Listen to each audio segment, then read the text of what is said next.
We are still in the year 1952. The month is May. The legislature is in session. My fellow assemblymen, as Barbados is the most windward island, if facilities were made for coaling and provisioning, a large and almost entirely new trade could be developed. Furthermore, I think it would be decidedly better to construct a breakwater with blocks of concrete, grooved and tongued for the outer wall, and return some distance at the end of the internal wall, instead of attempting to make a mammoth structure by depositing plastic concrete in the silt-tongue seabed. This is the story of Barbados' seaportal, the port of Bridgetown, and it's coming soon to CBC TV8.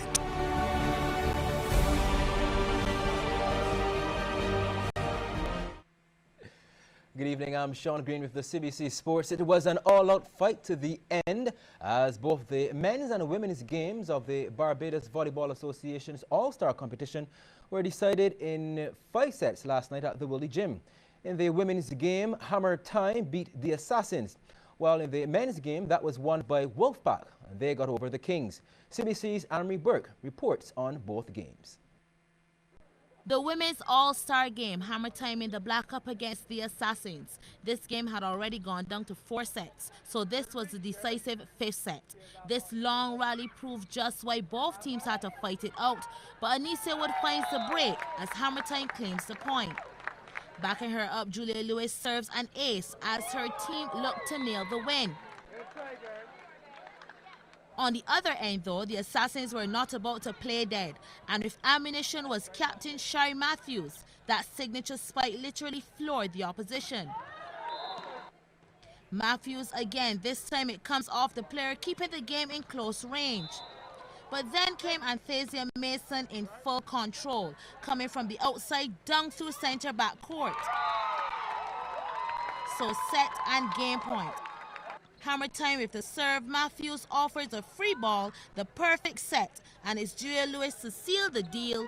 Hammer Time nails it, taking the first game at 25-23, 21-25, 16-25, 25-17, 15-10. One up in the All-Star Series. The men's game had a similar fate down to a decisive 5th set. Wolfpack with the serve and the nice dunk gives the Kings an early lead. The Kings took charge, dead spike into center court. But the Wolfpack began to hunt for the win, the block at the net. And they started to dig deep. Akeem Payne hits it hard and effective. The Kings, protecting their game, had a nice double block at the net. But then the Wolfpack's main man stepped up. Fabian Cox has perfected his spiking prowess. The Kings had a wall that was a bit tough to get through at times. There's that double block at the net again, the Wolfpack having to work for the points. Double blocked again, this time no success for Cox. So he tries a different angle and the Wolfpack takes command and the crowd loved it. The soft plays were effective too. Easy does it, Cody Thompson. The Kings with a last-ditch effort, Mark Lewis across court. But it was Wolfpack who won the duel, taking it at 24-26, 28-26, 25-19, 22-25, 15-12 to go one up in the men's All-Star Series. Anne-Marie Burke, CBC Sports.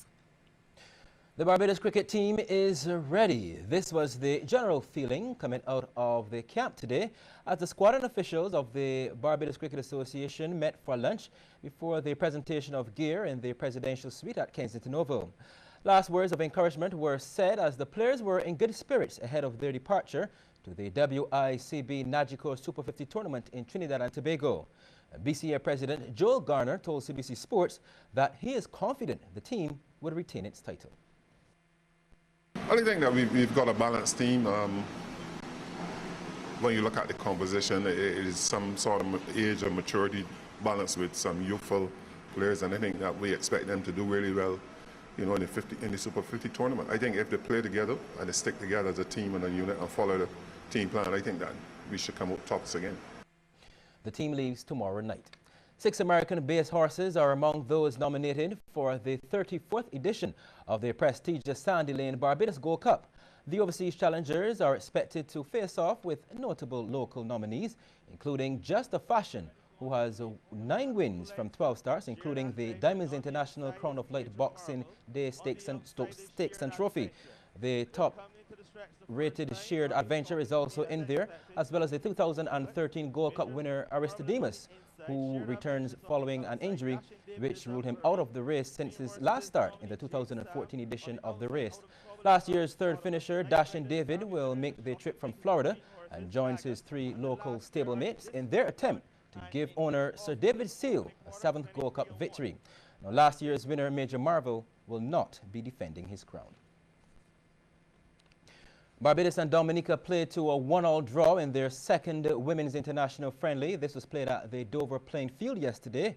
Michaela Aling netted in the 5th minute for the Bajans before Cassandra Alexandra answered back for the visitors just 3 minutes later. However, Barbados took the 2-game series with a win after their 3-1 victory on Saturday. In more football news, Barbados is gearing up for its first futsal season, and in preparation for the upcoming indoor football competition, the Barbados Football Association held a workshop at the Wildy Gymnasium recently to bring stakeholders up to date. The National Under-17 football squad, along with players from some local clubs, demonstrated the different aspects of futsal.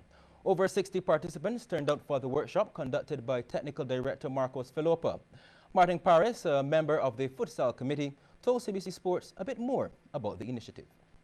This is just one of the first of many steps that the Barbados Football Association is taking to improve the talent pool from the younger guys coming up.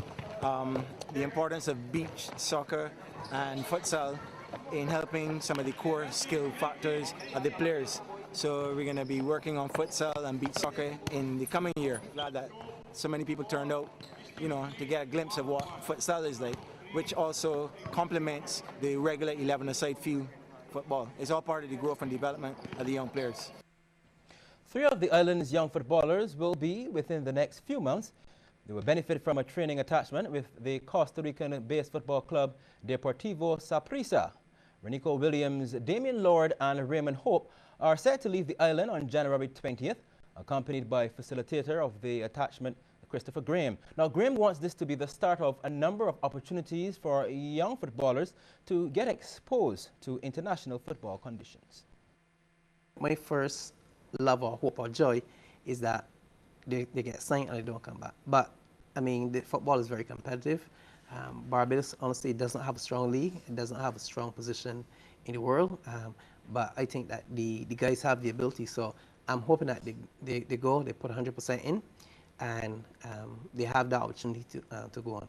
But if that does not happen and they do come back, obviously from my end here, I would be still be searching, looking for other opportunities. Because I just don't want this to be just a one-off thing. Because my aim is to have footballers, obviously, because football is my love, making a living from what I love, and that's football.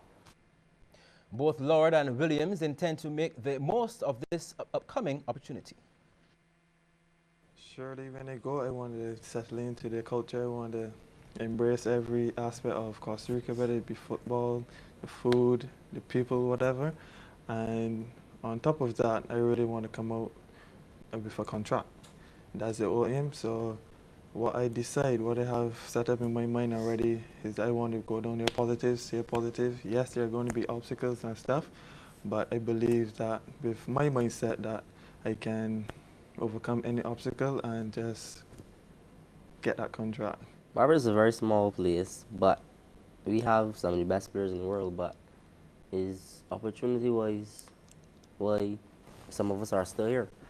So hopefully that should open the door for more players from Barbados to get opportunities worldwide. The 2015 Round Barbados Race Series will sail off from January 17th to 19th. 50 racing boats are expected to arrive in Barbados with 500 sailors. Coordinator Howard Palmer told CBC Sports that the response to registration this year has been good. We've expanded the race series to have 3 coastal races followed by the signature round the island race. There'll be lots going on, lots of great entries, and it will feature both the south coast and the West Coast. The courses are set so a lot of people can watch and see. Competition is going to be hot, not only in local boats, but we've got a lot of people coming from overseas, as far as where's Lithuania. The talk on the international scene about our event is really hotting up. A lot of boats coming from overseas, regional as well. You know, people coming up from the other islands. A little disappointing we don't get more Trinidadians, because Trinidad and Barbados used to have tremendous rivalry in yachting. But we've got a lot of regional boats coming, and of course we've got the hot fleet, the local fleet, the guys to be reckoned with. Really know the course, know the conditions, really good sailors. It's going to be a fantastic event. DeMarcus Cousins had 26 points and 13